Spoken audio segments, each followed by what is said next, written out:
창세기 23장 1절로 13절까지 보겠습니다. 구약성경 29면입니다. 구약성경 29면 창세기 23장 1절로 13절 다 함께 한 목소리로 봉독합니다. 사라가 127세를 살았으니 이것이 곧 사라가 누린 횟수라. 사라가 가나안 땅 헤브론 곧 기럇 아르바에서 죽음에 아브라함이 들어가서 사라를 위하여 슬퍼하며 애통하다가 그 시신 앞에서 일어나 나가서 헷 족속에게 말하여 이르되 나는 당신들 중에 나그네요 거류요 하는 자이니 당신들 중에서 내게 매장할 소유지를 주어 내가 나의 죽은 자를 내 앞에서 내어다가 장사하게 하시오. 헷 족속이 아브라함에게 대답하여 이르되 내 주여 들으소서. 당신은 우리 가운데 있는 하나님이 세우신 지도자이시니 우리 묘실 중에서 좋은 것을 택하여 당신의 죽은 자를 장사하소서. 우리 중에서 자기 묘실에 당신의 죽은 자 장사함을 금할 자가 없으리이다. 아브라함이 일어나 그 땅 주민 헷 족속을 향하여 몸을 굽히고 그들에게 말하여 이르되 나로 나의 죽은 자를 내 앞에서 내어다가 장사하게 하는 일이 당신들의 뜻일진데 내 말을 듣고 나를 위하여 소할의 아들 에브론에게 구하여 그가 그의 반머리에 있는 그의 막벨라구를 내게 주도록 하되 충분한 대가를 받고 그 구를 내게 주어 당신들 중에서 매장할 소유자가 되게 하기를 원하노라 하매 에브론이 헷 족속 중에 앉아 있더니 그가 헷 족속 곧 성문에 들어온 모든 자가 듣는 데서 아브라함에게 대답하여 이르되 내 주여 그리 마시고 내 말을 들으소서. 내가 그 밭을 당신에게 드리고 그 속의 굴도 내가 당신에게 드리되 내가 내 동족 앞에서 당신에게 드리오니 당신의 죽은 자를 장사하소서. 아브라함이 이에 그 땅의 백성 앞에서 몸을 굽히고 그 땅의 백성이 듣는 데서 에브론에게 말하여 이르되 당신이 합당히 여기면 청하건대 내 말을 들으시오. 내가 그 밭값을 당신에게 주리니 당신은 내게서 받으시오. 내가 나의 죽은 자를 거기 장사하겠노라. 아멘. 오늘 본문에는 이제 사라가 세상을 떠나는 이야기와 그리고 그를 장례한 이야기가 본문에 기록되고 있습니다. 이 이야기는 아브라함의 가정에 있었던 하나의 사건이지만 이 사건 속에 우리가 생각해야 할 대단히 귀한 말씀들이 있습니다. 먼저는 그가 127세를 살았으니 하는 말입니다. 아브라함이 갈대아 우르를 떠날 때 75세였습니다. 그 아내는 65세였습니다.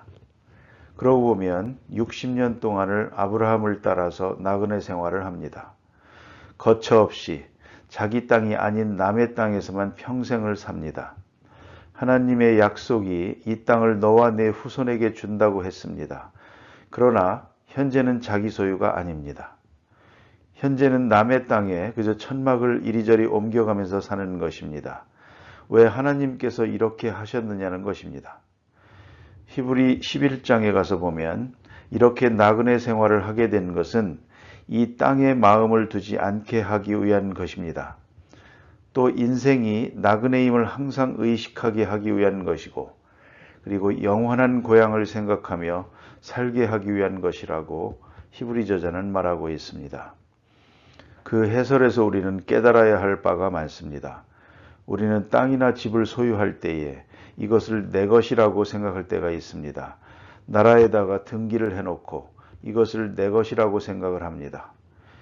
거기 이름을 써놓고 혹은 팻말을 붙여놓고 비석을 세워놓고 이건 내 땅이다 해보지만 글쎄 정치가 흔들리지 않고 있는 동안은 내 땅이 되겠지만 그러나 세상을 떠날 때 내 땅이 될 수가 없습니다. 그런 거로 땅에 대한 소유권은 하나님께만 있는 것이라는 걸 잊지 말아야 합니다. 사람에게는 소유권이 없습니다. 그리고 모든 소유라는 것은 임시적이고 잠깐 관리하는 관리인에 불과합니다. 그렇기 때문에 하나님 앞에는 모두가 청직이라는 것을 알아야 합니다. 청지기적 위치에 있을 뿐이지 소유주가 아닙니다.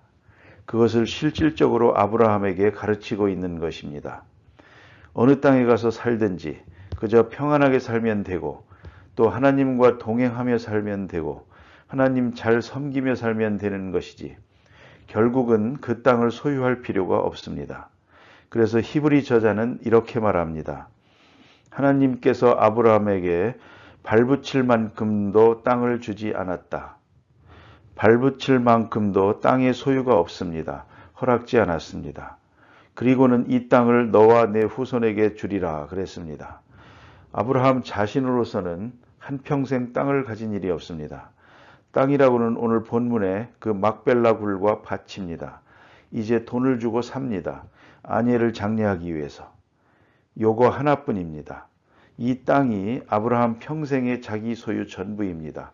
그걸 생각해야 합니다. 이 땅은 확실히 우리의 것이 아니요 하나님의 것이요 또 우리가 사는 동안 내 것입니다. 가끔 이런 분들을 봅니다. 집을 가지고 얘기할 때 한평생 수고해봐도 내 집 마련을 못합니다. 내 집 마련 운동 그런 얘기를 합디다마는 내 집이 따로 있습니까? 전세든 월세든 하룻밤 자면 그게 내 집이지. 그걸 꼭 내 집이라고 등기를 해놓고 들어가서 살아야만 편하다고 생각하는 마음, 그건 문제가 있는 것입니다.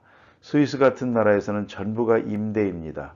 85%가 임대요. 15%밖에는 자기 집을 가진 사람이 없습니다. 남의 집에 그저 한평생 돈 내고 사는 것입니다.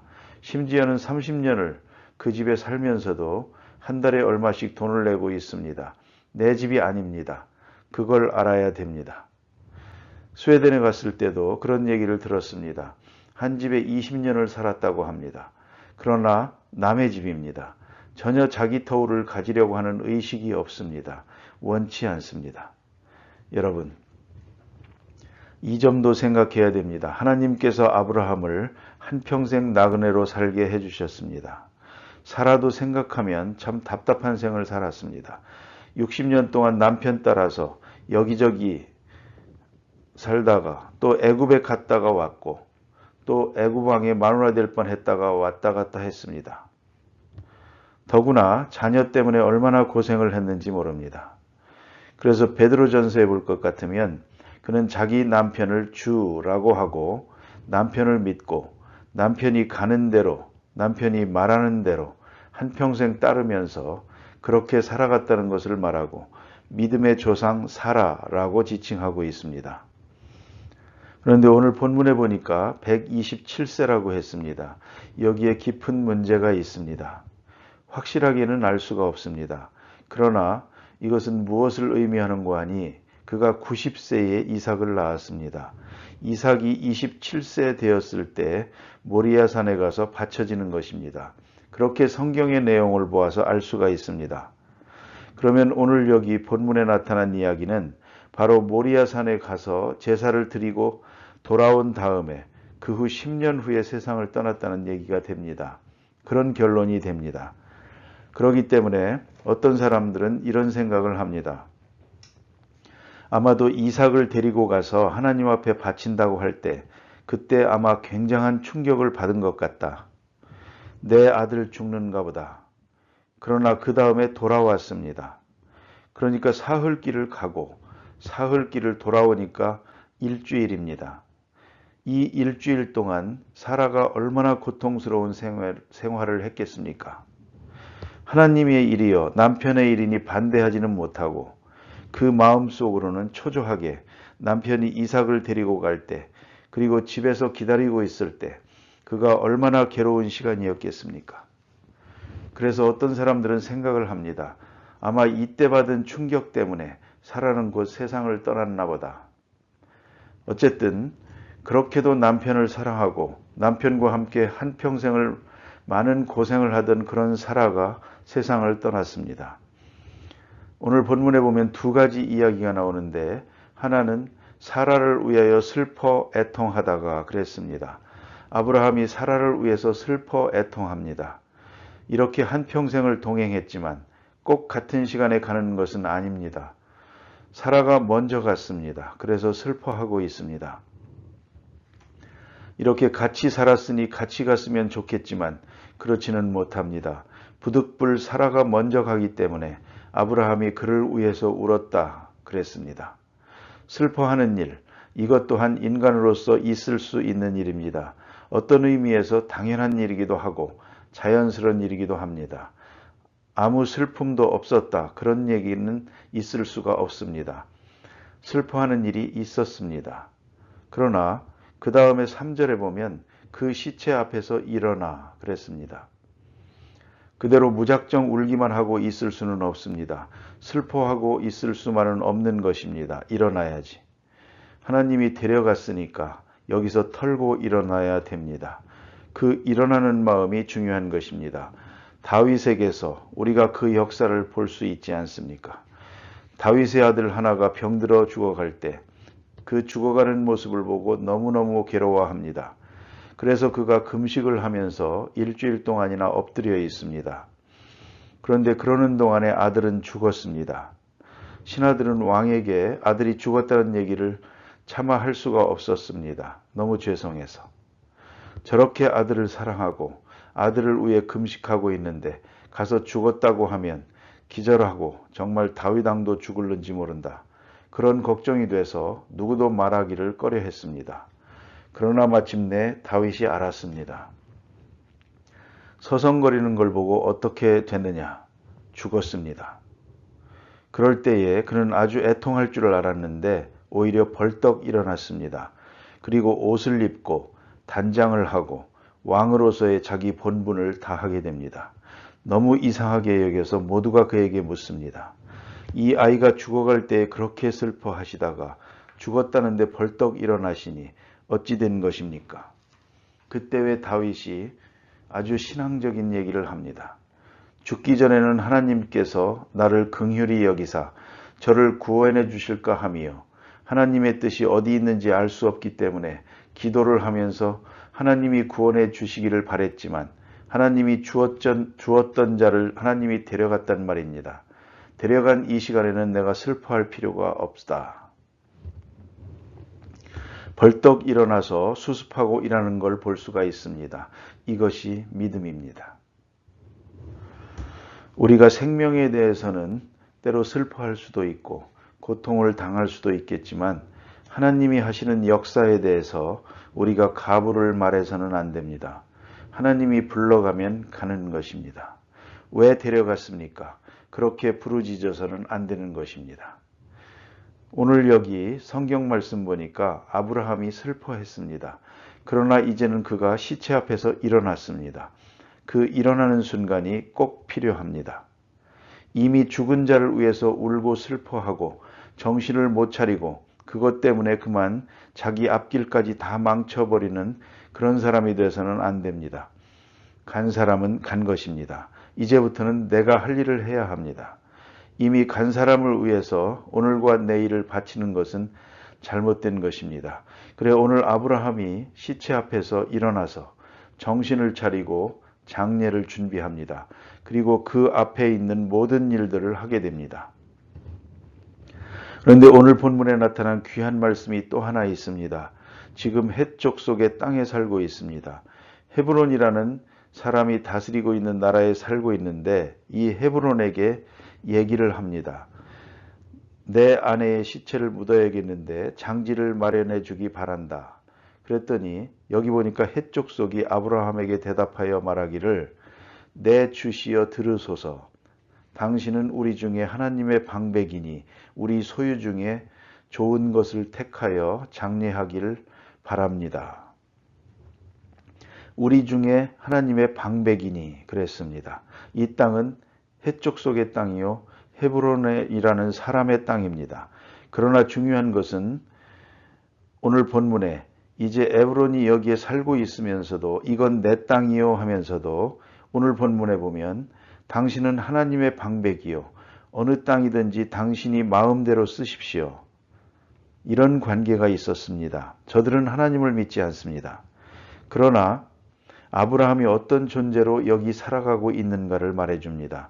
남의 땅에 살고 있지만 영적으로는 왕이요. 그래 오늘 본문에 보니까 내 주여 들으소서 그럽니다. 물질적으로, 정치적으로, 경제적으로는 이곳은 분명히 헤브론입니다. 헤브론의 땅이요 헷족 속의 땅입니다. 그러나 아브라함은 물질적으로는 가진 바가 없습니다. 영적으로는 하나님의 방백이요.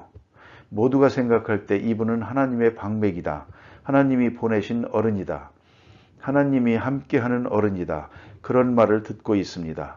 그런 높은 위상을 가지고 살았습니다. 땅은 가진 게 없지만 영적 권세를 가졌습니다. 정치적으로는 왕이 아닙니다. 그러나 신령한 면에서는 그는 왕권을 가지고 있었습니다. 모두가 두려워했고 높이 존경을 했습니다. 그리고 모두가 우러러봅니다. 그런 추앙을 받으면서 살아갔습니다. 바로 이것이 그리스도인의 모습이요 교회의 모습이라는 말입니다. 우리가 꼭 물질적으로 부자가 될 필요는 없습니다. 정치적으로 권세를 누려야 되는 게 아닙니다. 그건 상관이 없습니다. 그러나 어디 가서 무슨 일을 하든지 사장이 되든 수의가 되든 경비가 되든 뭘 하든지 간에 영적 권세를 가지고 살아야 됩니다. 오늘 본문에 보는 대로 당신은 하나님의 방백입니다. 우리 중에 하나님의 방백입니다. 이런 고백을 할 수 있는 높은 권세를 가지고 살아가야 한다는 말씀입니다. 그래서 어디다 장례를 하든지 말릴 사람이 없을 것입니다. 어디든지 하십시오 할 때에 아브라함이 봐둔 곳이 있습니다. 막벨라 굴이라는 굴 하나가 있는데 여기다 장례하겠소 했더니 얼마든지 장례하십시오. 거기에 밭이 있고 굴이 있는데 밭도 다 가지라고 이렇게 말하지만 아브라함은 그게 아니다. 절대로 거저갖지 않겠다. 내가 값을 주겠다. 고집을 합니다. 그 다음에 또 얘기하기를 아니라고 받을 필요 없다고 공짜로 가지라고 해도 아니요 안 갖겠다고 내가 돈을 주겠다고 심지어는 엎드려 절을 하면서까지 이렇게 말합니다. 그래서 돈을 내고 사고 정식으로 소유권을 갖습니다. 아브라함의 소유는 이게 전부입니다. 막벨라굴 이거 하나가 아브라함의 것입니다. 그리고 뒤에 보겠지만 계속해서 아브라함, 이삭이 거기에 장례가 됩니다. 그러니까 소유라는 것은 이것 하나뿐이다. 깊이 생각해야 합니다. 전혀 거저 가지려고 하지 않았습니다. 꼭 값을 지불했습니다. 거저 갖는 일이란 그 순간에는 내 것인 것 같지만 얼마 지나면 내 것이 아닙니다. 그 소유가 온전치 못합니다. 내가 땀 흘려 얻지 않은 것은 내 것이 아니라는 것을 알아야 합니다. 공짜 좋아하면 안 됩니다. 내가 수고하지 않고 얻는 것을 좋아하다가 망하는 것입니다. 잠깐은 잘 되는 것 같지만 그것은 내 것이 아니라는 걸 알아야 합니다. 얼마 전에 그런 얘기를 들은 일이 있습니다. 일본의 나리타 공항을 만들려고 할 때 나리타 공항에서부터 동경까지 들어가는 길, 그 길가에 교회가 하나 있습니다. 그런데 교회가 땅이 좁아서 넓혔으면 좋겠다 하는 생각을 늘 가지고 있었습니다. 그런 중에 교회 땅이 그렇지 않아도 좁은데 이쪽에 조그마한 땅이 있습니다. 인접한 건데 다른 사람들이 사라고 합니다. 그래서 교회를 넓히면 좋겠다 해서 샀습니다. 그 다음에 그리고 고속도로가 나면서 나라에서 그걸 사겠다는 것입니다. 허락을 했더니 값이 살 때에 비해서 10배나 뛰었습니다. 아주 비싼 값으로 팔았습니다. 엄청난 돈을 벌었습니다. 교인들은 이렇게 돈을 벌었으니까 예배당을 짓고 합시다. 이렇게 얘기가 됐습니다. 그런데 얘기를 듣고 놀랐습니다. 그 교회 장로님이나 목사님이 말합니다. 아니요. 이건 거저 얻은 것이기 때문에 안 된다는 것입니다. 그 돈을 고아원에 보내고 말았습니다. 우리가 헌금을 해서 예배당을 지어야지 공짜로 생긴 것 가지고 하나님의 성전을 짓는 것은 안 된다는 것입니다. 그건 바라지 않습니다.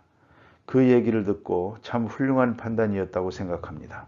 여러분, 어떤 것이라도 거저 얻은 것일 때 그것이 내 것이라고 생각하지 마십시오. 이롭지 않습니다. 그리고 언젠가는 떠나고 맙니다. 오늘 여기서 헷족속들이 매장지를 거저 가지라고 얼마든지 장려하라고 하지만 아브라함은 극구 사양합니다. 기어이 돈을 주고 증서를 만들고 이 땅을 사서 내 땅에다가 아내를 모시게 됩니다. 어쨌든 이러한 정신, 거저 가지려는 마음이 있어서는 안 됩니다. 꼭 땀을 흘려서 내가 수고해서 얻은 것만이 참된 소유라고 하는 의식을 가져야 할 것입니다. 기도하십시다.